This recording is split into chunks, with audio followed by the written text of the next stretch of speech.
Hi everyone, and welcome to the Biological Evidence Collection Techniques lecture. Let's get started. Before we dive into the specifics of packaging, let's discuss why packaging matters. Biological evidence like blood, saliva, semen, and other bodily fluids contains valuable DNA that can link a suspect to a crime.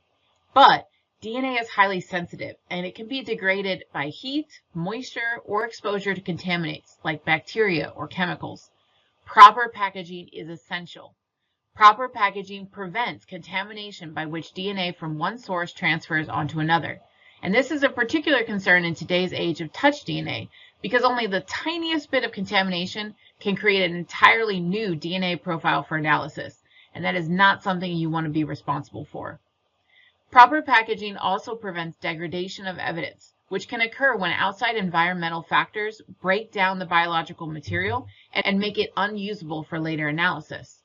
Again, you don't want to be the technician who brings in moldy evidence that has eliminated all potential DNA extraction. And finally, proper packaging also ensures that samples are properly sealed, labeled, and stored to ensure that evidence is not lost. Evidence that will be used for DNA analysis needs to be kept safe from high humidity and extreme temperatures, so as to ensure that the evidence is usable for future DNA extraction. So proper packaging of DNA evidence is important for a number of reasons. Another important thing to remember with all biological evidence is that you should always treat everything as if it were contaminated and protect yourself accordingly. Viruses such as hepatitis can survive for several days in dried blood, and other pathogens like HIV, tuberculosis, and even drug residue from fentanyl-laced biological samples can pose serious health risks to investigators. Even if a stain appears old or degraded, it can still carry infectious agents. Wearing gloves, face shields, and other personal protective equipment, or PPE, as appropriate will help ensure that you keep yourself safe while still collecting evidence. Additionally, it is essential to change gloves frequently between evidence samples to prevent cross-contamination.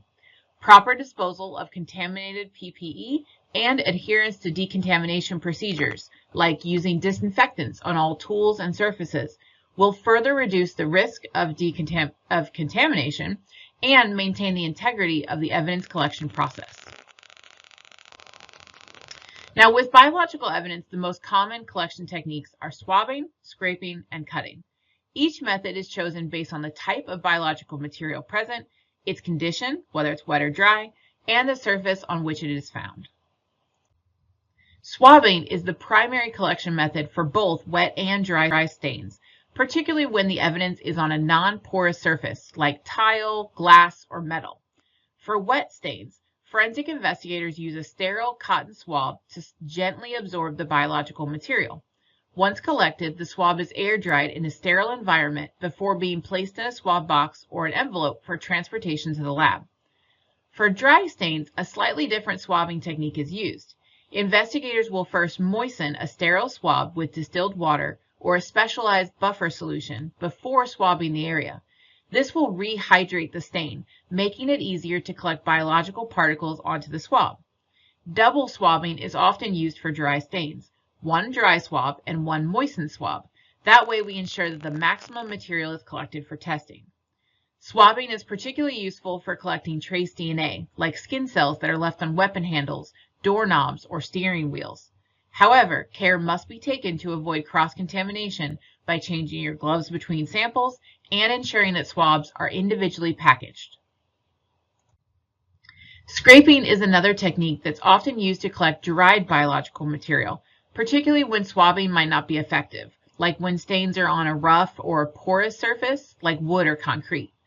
When scraping, investigators will use a sterile scalpel or a razor blade to gently scrape the dried material into a sterile container, like a pharmacy folded package, for secure transport to the laboratory. This method is particularly useful for blood, tissue, and other biological remnants that may have become embedded into a surface. Like swabbing, investigators must ensure that the scraping tool is thoroughly cleaned or replaced between samples in order to prevent cross-contamination. And finally, cutting. In some cases, it is most effective to simply cut away a portion of the stained material rather than attempting to swab or scrape it. This is most common when biological evidence is embedded in some type of fabric, carpeting, or upholstery. Investigators will use sterile scissors or scalpels to remove a small section of the material, ensuring that both stained and unstained areas are included for comparison. The cut sample is then air dried if necessary and placed into a breathable paper bag or envelope to prevent further degradation. Now, I want to start this next slide by saying a disclaimer. This is one of the slides where I'm going to show you a picture that I absolutely do not want you to follow in any way, shape, or form. This bloodstained knife is secured in a clear plastic bag. Let's talk about what's wrong with this packaging as we discuss the proper procedures to package biological evidence. So first rule, with biological evidence, paper packaging is typically your best friend. When collecting wet or organic materials, plastic containers will trap moisture, and that can promote mold growth that will destroy your DNA. There are some specialized containers that allow you to use plastic, but these containers must be breathable. For example, some swab collectors are made of plastic tubes, but they have holes in the top that allow the evidence to breathe and to let out moisture.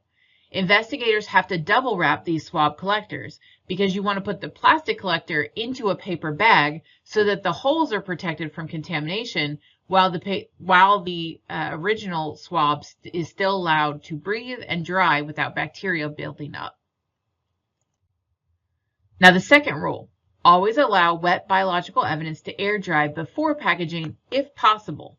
This prevents bacterial growth that can further degrade samples. If you cannot air dry the evidence at the scene, then package it in paper packaging, store it by itself just in case it goes through the package, and then take immediately to a drying chamber at the crime laboratory. Dry both the original package and the wet evidence, then package both properly once dry.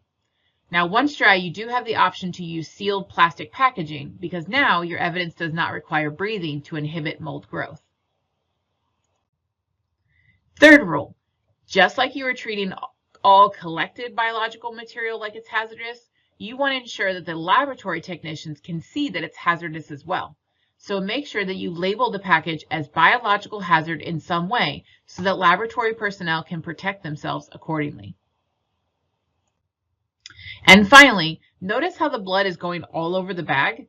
If the blood evidence on the evidence is important if the blood pattern on the evidence is important in any way, you need to make sure that the evidence is secured against the bottom of the bag or box so that it doesn't move around in the package and spread the blood. This is also why photography of the evidence before you put it in the packaging is also key if you're worried about pattern recognition later on down the road. All right, well, that concludes the Biological Evidence Collection Techniques lecture. Thanks for watching, everyone.